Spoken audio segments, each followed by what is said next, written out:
Merci de votre présence pour la déclaration de candidature d'Adriana pour le défi Saint-Paulois. Le 2 novembre, nous étions ici ensemble pour la déclaration ma déclaration de candidature.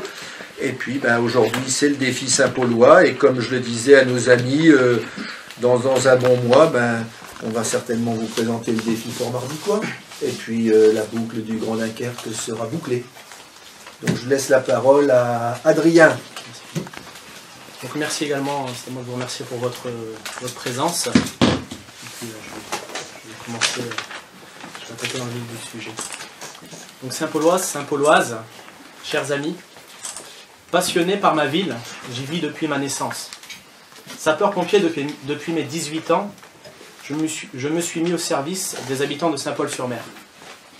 Mon engagement au sein du centre de secours de Saint-Paul de Fort-Mardique me permet de mieux connaître les difficultés des habitants de ma ville. Pourvu d'un grand sens du dévouement et d'un esprit combatif, j'ai de grandes ambitions pour Saint-Paul-sur-Mer. Entouré d'une équipe déterminée, je saurai donner un nouveau souffle à ma ville. Pour assurer un avenir meilleur aux habitants de Saint-Paul-sur-Mer, il nous faut débarrasser cette ville de la caste UMPS qui nous a conduits à la ruine. J'ai décidé d'être candidat à la mairie de Saint-Paul-sur-Mer pour améliorer le quotidien des habitants. Avec le soutien de Philippe Emery, du défi Dunkerquois, mais également de Marine Le Pen, du Front National et du Rassemblement Bleu Marine, je conduirai la liste de rassemblement du défi Saint-Paulois. Délinquance en hausse, pouvoir d'achat en baisse, commerce qui ferme, perte de 4000 habitants en 6 ans, mais en même temps des dépenses pour des projets pharaoniques, type pôle administratif, nouvelle mairie, Saint-Paul se meurt. Il nous faut relever le défi d'un avenir meilleur et changer de cap. En mars 2014, vous aurez le pouvoir de reprendre en main votre avenir. Je suis certain qu'ensemble, nous pourrons alors retrouver la tranquillité en faisant de la sécurité une priorité du budget municipal, retrouver du pouvoir d'achat par la chasse au gaspillage et à la baisse des impôts, rendre la ville souriante et attractive, y développer l'emploi et être bien chez nous, retrouver une municipalité impartiale, attentive aux mérites et non plus à la carte du parti. Je vous remercie.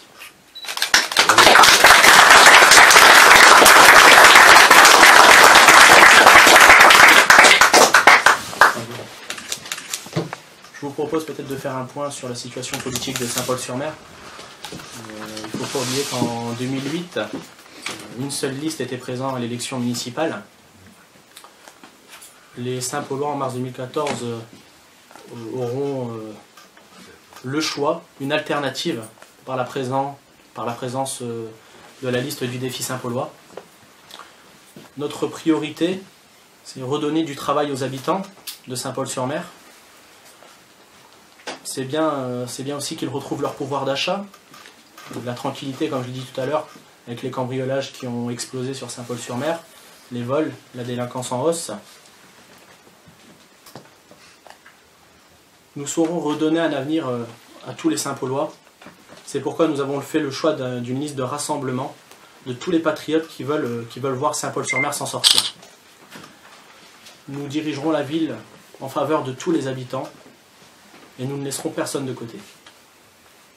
Revenir un peu sur votre parcours perso, donc qui vous êtes, si vous êtes étudiant, si vous travaillez, qu'est-ce qui vous a mené au Front National et à vous présenter Donc, je me suis engagé au Front National en 2011, suite à l'arrivée de Marine Le Pen à la tête du parti.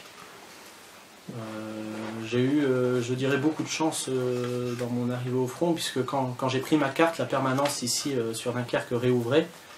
Et j'ai été accueilli lors de la première réunion d'ouverture.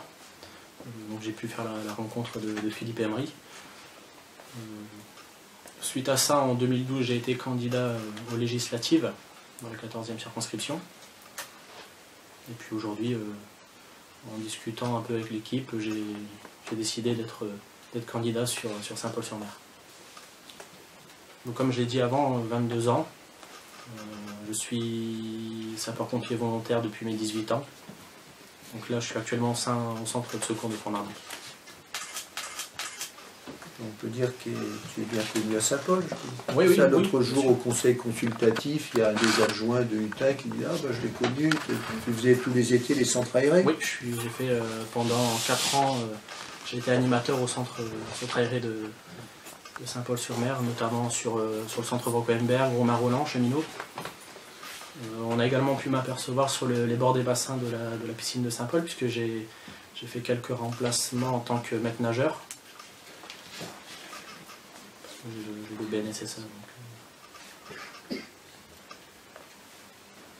Et cet adjoint nous disait tout le bien qu'il pensait de toi. Enfin, non, mais si, c'est vrai. Moi, que j'ai connu, il était 4 ans au centre aéré, c'était toujours nickel, quelqu'un qui faisait bien son travail, poli, enfin voilà. C'est une appréciation humaine qui n'emporte rien sur les convictions politiques. C'est une appréciation sur l'homme. Qu'est-ce qui vous a mené à la politique? Parce que vous étiez, qu'est-ce qui vous a mené justement à la politique en général? On remarque aujourd'hui qu'il y a quand même beaucoup de jeunes qui se désintéressent de la politique. Je dirais que je ne fais pas partie de cela, puisque quand on voit tous ces barons, tous ces cumulards qu'il y a autour de nous, tous ces gens du système qui sont là, qui profitent, moi j'ai envie de donner un nouveau souffle par ma jeunesse, donner quelque chose de nouveau pour rompre avec tout ce système.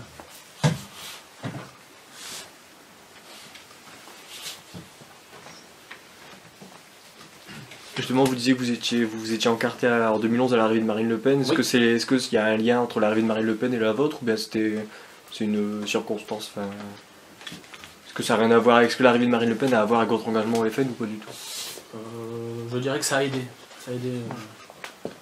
Son arrivée a aidé parce que son discours qu'on peut entendre. Le premier tract que j'ai reçu dans ma boîte aux lettres, c'était un tract des régionales de 2010.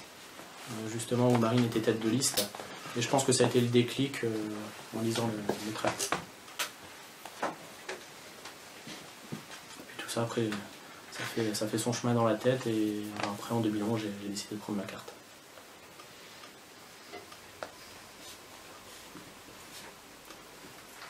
Donc ça, moi personnellement j'ai ma carte. Après comme j'ai dit, c'est la liste Défi Saint-Paul est une liste de rassemblement, donc je ne regarderai pas sur la liste si les gens ont leur carte ou non. C'est libre à chacun de faire comme il veut. Moi je suis là pour rassembler, pour diriger une équipe. La liste est complète, elle est faite, elle est en cours. Alors là aujourd'hui c'est la déclaration de candidature. Oui. Il y aura au mois de... donc l'année prochaine, certainement en janvier-février, il y aura le projet qui sera présenté. Et il y aura par la suite la liste qui vous sera également présentée. Donc c'est à mon avis au mois de mars. On peut leur dire, c'est pas un scoop, que si demain il fallait aller en préfecture, je pense que c'est bouclé. On dépose aussi. Demain il faut aller déposer, on dépose. En clair, elle n'est pas, c'est ce que je vous ai dit en... Elle n'est pas fermée. Voilà, elle n'est pas complète parce qu'elle peut toujours s'améliorer, mais je veux dire, en tout cas, c'est pas un souci. Oui, bien sûr. Voilà. Si vous regardez les éléments de programme pour la suite, après il y a quelques éléments déjà dedans. Oui, les gros axes. Oui, il y aura une continuité et forcément une cohérence entre le défi Saint-Paulois et le défi Dunkerquois, bien sûr. Et puis demain, le défi Port-Marly-Soir. Parce que pour l'instant, il n'y a pas de programme clair net établi en X-proposition sur tous les sujets. On a quand même l'avantage d'avoir Philippe qui est élu au conseil municipal, qui en 2008 a établi un programme et qui est force de proposition au sein du Dunkerquois. Donc je dirais le programme, il a été établi tout au long des années via son mandat municipal. Et, les propositions sont là. Et demain le projet sera mis à jour, parce qu'il y aura forcément des mises à jour à faire. Mais je veux dire, tout ce qui est... nos idées ont déjà été en grande partie données lors des conseils municipaux. Je pense au niveau de l'emploi, qui sera un axe majeur. Oui, alors, pour vous dire qu'aujourd'hui, si vous en êtes curieux, Vous avez en accès libre sur le blog du défi dunkerquois le projet 2008, le projet 2008 pour Dunkerque, le projet 2008 décliné pour Malo, pour Rosendal, pour Dunkerque-Centre, pour Pédissane. Donc tout ça est accessible. Alors on a un travail qui est en cours, qui est un travail, on va dire, de rubricage, et on va, je pense, dans les 10 jours qui viennent, ouvrir un onglet projet sur lequel on va vous décliner, je crois, il y a 58 ou 59 propositions, se loger, habiter. C'est-à-dire qu'au lieu que ce soit en livret avec des pages, mais déjà à votre disposition, ça arrivera par rubrique plus lisible. Et il y a un travail qui est également en cours et qui est bien avancé, c'est qu'au cours du mandat, nous avons fait régulièrement un certain nombre de propositions. Si vous assistez au conseil municipal, par exemple, nous avons fait des propositions très claires et très fortes pour dire que lorsque la ville passe des marchés publics, il faut qu'elle y introduise des clauses sociales et environnementales de manière à ce que les marchés profitent aux entreprises locales. En clair, on est pour le développement durable et pour le circuit court. Eh bien ça va être intégré dans notre programme. Et c'est d'autant plus d'actualité, qu'aujourd'hui, je crois que tout le monde comprend les ravages que fait la directive européenne de détachement des travailleurs sur le terminal méthanier. 60% de ceux les 1223 personnes, 720 ne sont pas de nationalité française. Et les éléments que nous avons eus peuvent nous permettre d'affirmer que sur le chantier de la halle au sucre, sur le chantier du FRAC, sur le chantier du bateau-feu, combien c'est par dizaines qu'on aurait pu donner des emplois aux chômeurs d'ici, en particulier dans le milieu du bâtiment qui souffre, comme c'est pas possible, de la crise. Donc vous voyez, là on est dans le concret. On est encore plus dans le concret, parce que le terminal méthanier, on va vous dire c'est EDF, là le FRAC, le bateau-feu, la halle au sucre, le maître d'ouvrage c'est la ville. Hein?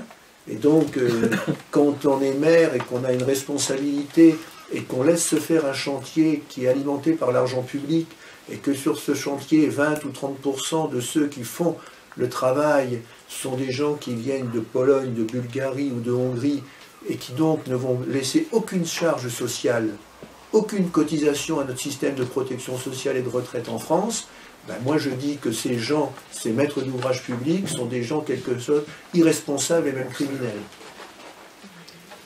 Et justement, pour rester sur ces histoires de marché public où vous voulez introduire des clauses sociales et environnementales qui favoriseraient donc les circuits courts, comme vous dites, est-ce que déjà juridiquement c'est possible, parce que le principe des marchés publics c'est justement de favoriser personne, et après c'est...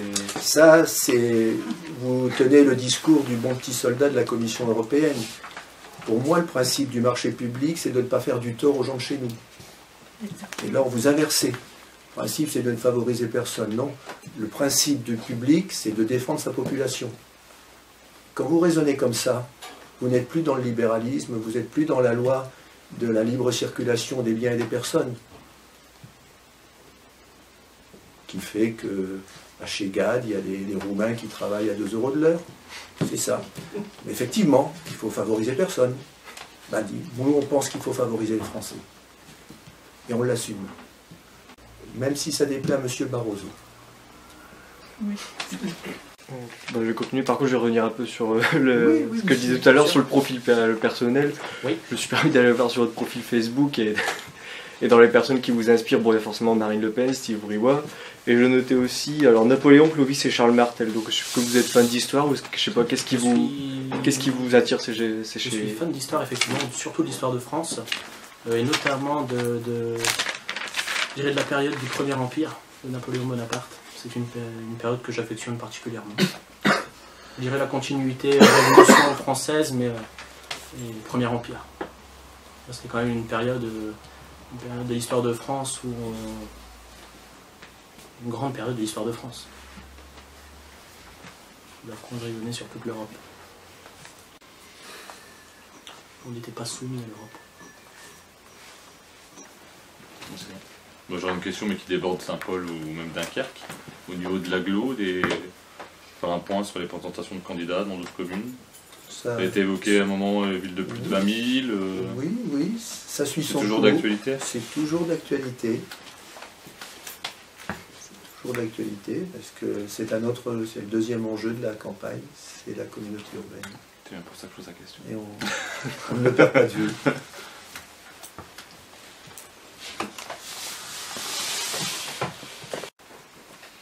Bon, je dis ça, monsieur du Phare, parce que sur la capture, il y a une édition interactive du Phare et Emery n'est pas candidat. C'est drôle, hein? Voilà. Donc vous transmettrez. Noté. Vous avez pu prendre des photos. Après j'en ai pris 2-3 pendant. Voilà. Prendre 2. Bon.